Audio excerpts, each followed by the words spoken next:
টাঙ্গন নদীর জলে প্লাবিত বামনগোলা ব্লকের বামনগোলা ও গোবিন্দপুর মহেশপুর পঞ্চায়েতের পারহবিনগর ও ঠাংভাঙা গ্রামের বিস্তীর্ণ কৃষিজমি রাস্তা ভেঙে এলাকায় জলবন্দী হয়ে পড়েছে 40টি পরিবার। ওই এলাকাতেই রয়েছে টাঙ্গন নদী ভাঙনের ফলে আতঙ্ক ছড়িয়ে পড়েছে এলাকায়। বেশ কিছুদিন আগে রাতভর প্রবল বৃষ্টি হয়, সেই বৃষ্টিতে পারহবিনগর এলাকায় রাস্তা ভেঙে যায়। নদীর ধারে বেশ কিছু জায়গায় ধস নামতে থাকে বলে জানা গিয়েছে। প্রশাসনের কাছে এই নিয়ে লিখিত অভিযোগ জানিয়েছেন গ্রামবাসী নদী পার পাথর দিয়ে বাঁধানোর জন্য। গ্রামবাসীদের অভিযোগ, প্রশাসনের তরফে কিছু ব্যবস্থা নেওয়া হলেও আমাদের বাচ্চাদের নিয়ে সমস্যায় পড়তে হচ্ছে। তাদের স্কুল, কলেজ, হাসপাতাল, চিকিৎসার জন্য রাস্তা বর্তমানে বন্ধ, বাজার পর্যন্ত বন্ধ হয়ে পড়ছে। আর অল্প জল পার হলে এলাকায় বাড়িতে জল ঢুকবে। আর কিছুদিনের মধ্যেই ঘরবাড়ি ছেড়ে অন্যত্র যেতে হবে। আতঙ্কে রয়েছেন গ্রামবাসীরা। বারবার নদী ভাঙনের ফলে ঘর ছাড়া হচ্ছে গ্রামবাসী। এই নিয়ে খুব উগরে দিলেন প্রশাসনের বিরুদ্ধে এলাকাবাসী। এই বিষয়ে বামনগোলা বিডিও মনোজিৎ রায় ক্যামেরার সামনে মুখ খুলতে নারাজ। মৌখিকভাবে জানিয়েছেন, আমার কাছে লিখিত অভিযোগ জমা পড়েছে, খুব শীঘ্রই ব্যবস্থা নেওয়া হবে। আর বন্যা পরিস্থিতি নিয়ে আমরা পরিদর্শনে যাব, যা যা ব্যবস্থা নেওয়া হবে। এখানে কি সমস্যা আছে, অনেক দিন থেকে এই নদী বানটা হওয়ার কথা, কিন্তু হয় না। এখান থেকে অনেক জায়গা ভেঙে গেছে আমাদের এখানে, ভেঙে যে এখানে জল হয়ে আমরা খুব আতঙ্কে আছি।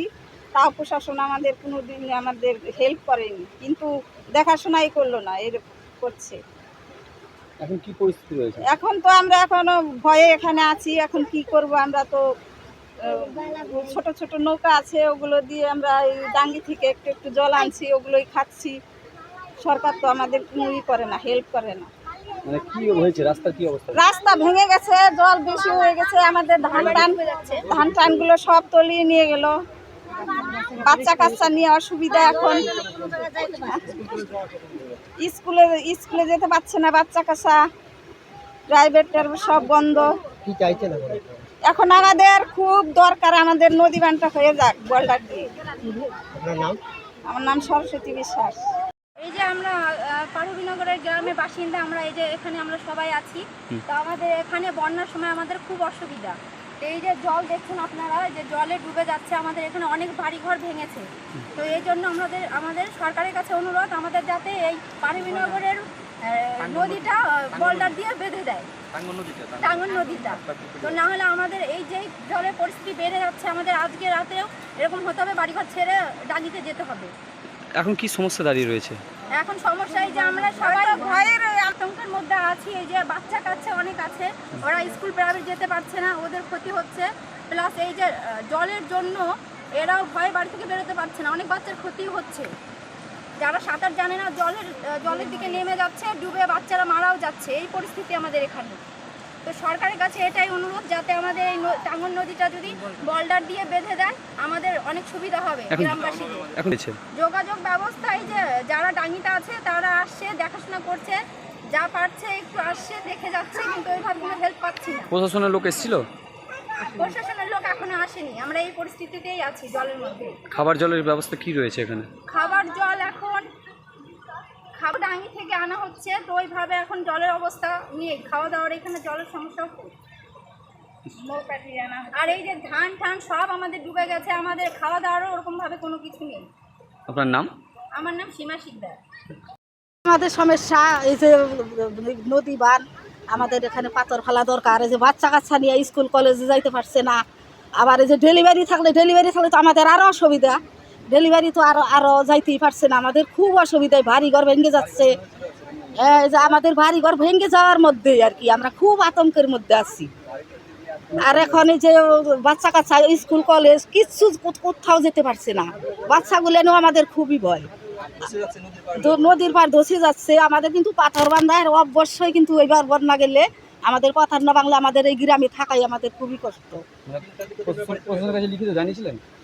হ্যাঁ, প্রশাসনকে সবাইকে জানানো হচ্ছে, সবাই কিন্তু আইসা দেখে গেছে, কিন্তু এবার কিন্তু করতেই হবে।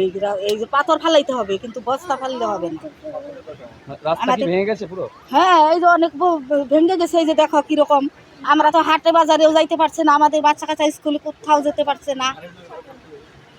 এই যে আমাদের এই যে বাড়িঘর তো সব এই যে দেখতেই পাচ্ছেন, এই যে সব কিছু নাই। হ্যাঁ, খুবই আমরা আতঙ্কের মধ্যে আছি, খুবই ভয়ের মধ্যে, আতঙ্কের মধ্যে আমরা আছি। আপনার নাম? আমার নাম জ্যোৎস্না মণ্ডল। গ্রামের নাম এটা তো কুড়িবাড়ি ঠ্যাংভাঙ্গা, পারহবিনগর, দুইটা মেশিন আছে আর কি। ভেঙে গেছে, কি সমস্যা? সমস্যা হয়েছে আমাদের পার হবিনগর গোবিন্দপুর মহেশপুর অঞ্চলে ঠ্যাংভাঙ্গা আর পার হবিনগর মৌজার প্রায় 600 বিঘা একর জমি প্রতি বছর ধান নষ্ট হয়ে যাচ্ছে এবং নদীর পার ভেঙে যাচ্ছে। নদীর পার ভেঙে ভেঙে আমাদের এখানে প্রায় 100 ঘর লোক আছে, প্রতি বছর জমি পিছিয়ে যাচ্ছে, বাড়ি পড়ে যাচ্ছে, এদিকে জমি নষ্ট হয়ে ঘর সরাতে হচ্ছে প্রত্যেক বছর। এতে আমাদের ক্ষতি হচ্ছে। এখানে আমাদের হাট বাজার বন্ধ হয়ে গেছে, হাট বাজার বন্ধ হয়ে এখান থেকে রাস্তা প্রায় এই যে এটুকু জায়গা ভাঙতে ভাঙতে এখানে চলে আসলো। হ্যাঁ, রাস্তা ভেঙে গেছে। হ্যাঁ, রাস্তা ভেঙে গেছে। কি কারণে? এখানে ফাটল ধরছিল, নদী মানে সরে যাচ্ছে, ধস নেমে যাচ্ছে নদীতে। ধসের জন্যই এখানে বাঁধ বলি। এর আগে বাঁধা হয়েছিল এখানে, সে বাঁধও থাকেনি। এখানে কংক্রিট না করলে থাকবে না এখানে। আমাদের এডুকেশন ডিপার্টমেন্টে আমাদের 5 বছর থেকে অ্যাপ্লিকেশন করা হয়েছে। সে এরা ইনকোয়ারি করেছে, এবারও আসছিল, গতবারও আসছিল, মেজারমেন্ট করেছে, কিন্তু কাজ এখন শুরু করেনি। তারা আশ্বাস দিয়েছে কাজ শুরু করবে, এখন কবে শুরু করবে সেটা। ভাঙনের ফলে কি সমস্যা হয়েছে? ভাঙনের ফলে আমাদের এ মাঠে 300 বিঘা ধান লাগানো হয়ে গেছিলো, 300 একর। সে জমি নষ্ট হয়ে গেলো, বিছন টিছন সব নষ্ট হয়ে গেলো। আমরা হাট বাজার যেতে পারছি না, ছেলে মেয়েরা স্কুল কলেজে যেতে পারছে না, পুরোপুরি বন্ধ একবার। প্রাইভেট টিউশন সব বন্ধ। আতঙ্ক রয়েছে। হ্যাঁ, আতঙ্ক রয়েছে। যে কোনো মুহূর্তে এই যে ফাটল ধরেছে এখানে, যে কোনো মুহূর্তে এখানে ভেঙে গেলে আমাদের এখানে এই বাড়িটাও নষ্ট হয়ে যাবে। ওখানে ভিতর দিকে আরও ভাঙা আছে, ওখান দিয়ে আরও জল যাচ্ছে, ওখান থেকেও ভাঙার আশঙ্কা আছে। হ্যাঁ। জায়গার নাম, আপনার নাম? আমার নাম বিদ্যুৎ কুমার বিশ্বাস। এই জায়গা হচ্ছে ঠ্যাংভাঙ্গা মৌজা, এটা কুটিবাড়ি মৌজা, ঠ্যাংভাঙ্গা গ্রাম এটা। এরপরে পার হবিনগর, এরপরে এই বাড়িটার পরেই পার হবিনগর মৌজা, পার হবিনগর গ্রাম। তা পার হবিনগর গ্রামের লোক সংখ্যাই বেশি এখানে। ঠ্যাংভাঙ্গার এখানে মাত্র 3টা বাড়ি আছে এই মৌজায়। আর পরপর এই পার হবিনগর আর মহেশপুরের এটা হলো বর্ডার, 2টা মৌজার বর্ডার এটা।